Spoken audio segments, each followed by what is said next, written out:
Ladies and gentlemen, the President of the United States. On this day, this American holiday, we are celebrating the rights of free, laboring men and women. The preservation of these rights is vitally important now not only to us who enjoy them, but to the whole future of Christian civilization. American labor now bears a tremendous responsibility in the winning of this most brutal, most terrible of all wars. In our factories and shops and arsenals, we're building weapons on a scale great in its magnitude. To all the battle fronts of this world, these weapons are being dispatched by day and by night, over the seas and through the air. And this nation is now devising and developing new weapons of unprecedented power toward the maintenance of democracy. Why are we doing this? Why are we determined to devote our entire industrial effort to the prosecution of a war which has not yet actually touched our shores? We're not a warlike people. We've never sought glory as a nation of warriors. We're not interested in aggression. We are not interested, as the dictators are, in looting. We do not covet 1 square inch of the territory of any other nation. Our vast effort and the unity of purpose that inspires that effort are due solely to our recognition of the fact that our fundamental rights, including the rights of labor, are threatened by Hitler's violent attempt to rule the world. These rights were established by our forefathers on the field of battle. They have been defended at great cost, but with great success on the field of battle, here on our own soil and in foreign lands and on all the seas all over the world. There's never been a moment in our history when Americans were not ready to stand up as free men and fight for their rights.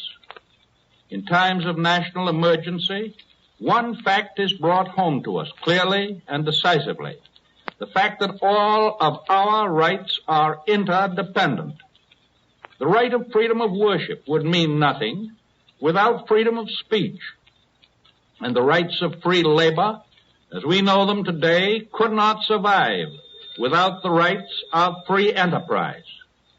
That is the indestructible bond that is between us, between all of us Americans. Interdependence of interests, privileges, opportunities, responsibilities, interdependence of rights. That is what unites us, men and women of all sections, of all races, of all faiths, of all occupations, of all political beliefs. That is why we have been able to defy and frustrate the enemies who believed that they could divide us and conquer us from within. These enemies all know that we possess a strong navy, a navy gaining in strength. They know that that navy, as long as the navies of the British Empire and the Netherlands and Norway and Russia exist, can together guarantee the freedom of the seas. These enemies know also that if these other navies are destroyed, the American Navy cannot now or in the future maintain the freedom of the seas against all the rest of the world. These enemies know that our army is increasing daily in its all-round strength. These enemies know that today the chief American fighters in the battles now raging are those engaged in American industry, employers and employees alike. These enemies know that the course of American production in the past year has shown enormous gains, and that the product of these industries is moving to the battlefronts against Hitlerism, in increasing volume each day. But these enemies also know that our American effort is not yet enough, and that unless we step up the total of our production, and more greatly safeguard it on its journeys to the battlefields, these enemies will take heart in pushing their attack in fields old and new. I give solemn warning to those who think that Hitler has been blocked and halted, that they're making a very dangerous assumption. When in any war, your enemy seems to be making slower progress than he did the year before, that is the very moment to strike with redoubled force, to throw more energy into the job of defeating him, to end for all time the menace of world conquest, and thereby end all talk or thought of any peace founded on a compromise with evil itself. And we know that a free labor system is the very foundation of a functioning democracy. We know that one of the first acts of the Axis dictatorship has been to wipe out all the principles and standards which labor had been able to establish for its own preservation and advancement. Trade unionism is a forbidden philosophy under these rule or ruin dictators, but trade unionism demands full freedom of expression and peaceful assembly. Trade unionism has helped to give to everyone who toils the position of dignity which is his due. The present position of labor in the United States as an interdependent unit in the life of the nation has not come about by chance. It has been an evolutionary process of a healthy democracy at work. Hitler has not worked that way. He will not, he cannot work that way. Just as he denies all rights to individuals, he must deny all rights to groups of labor or business, groups of learning, of the church. He has abolished trade unions as ruthlessly as he has persecuted religion.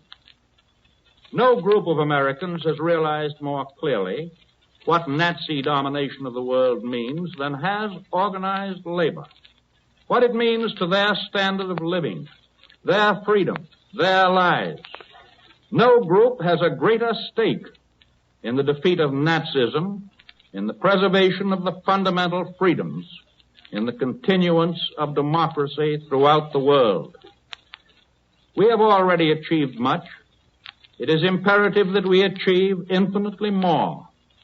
The single-mindedness and sacrifice with which we jointly dedicate ourselves to the production of the weapons of freedom will determine in no small part the length of the ordeal through which humanity must pass. We cannot hesitate. We cannot equivocate in the great task before us. The defense of America's freedom must take precedence over every private aim and over every private interest.